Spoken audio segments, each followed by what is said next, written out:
Hello, this is Bobby at Copel TV Repair with a video made for a particular customer, but also for everyone else experiencing such a problem.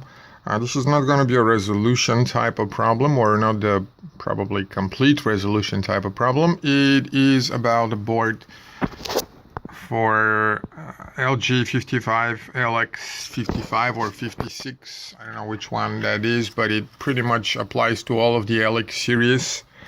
And it is about a problem with the audio that I've seen on some of those boards. And this is the first one where we couldn't make it go away in a convenient way. And this is a simple setup with a very cheap player, and there are several things that I want to tell you.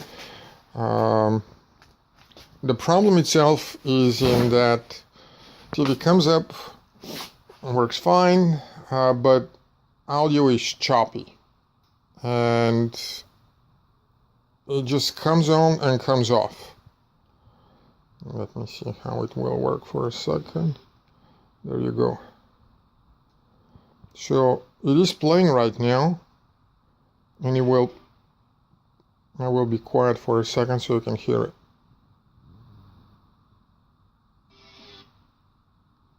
And you can hear it come and go, and I'm increasing the volume here.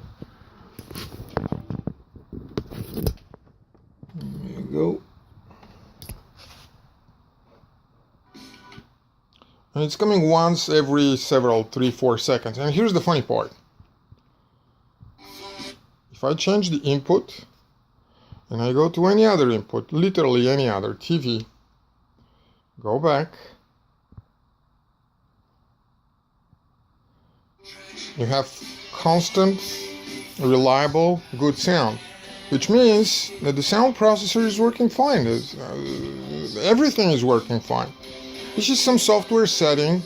This is 100% repeatable and reliable. All it takes is replacing the channel. Now, in the other LX boards that I've seen, this can actually be corrected by switching the EDID of the HDMI processor to AC3 as opposed to PCM. So what we will do is we'll just go here and we will reset those for AC3. And then we will turn it off, and when it starts, it would be working fine. This one though, it keeps on staying that way even after that, so I just restarted it.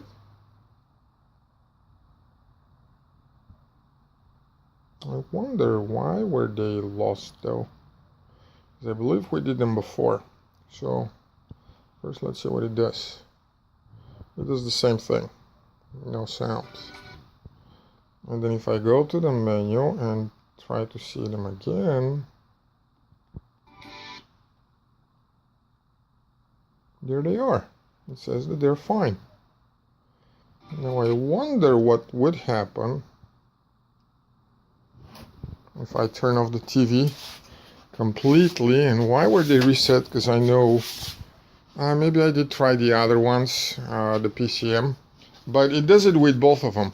So I really don't know where the problem would be in that case. We may find it. In my opinion, it is not worth poking around the board anymore, provided it takes about 4 seconds to switch to another input. And I've seen that before again, and the solution to it was simply to reset that setting. Again, it does it again, and I go to any input, literally, even a non-working one, no, not working one doesn't want to switch. So, TV, and by the way, in our experiments here, and that board was returned by a customer who said it had no sound, it doesn't always do that.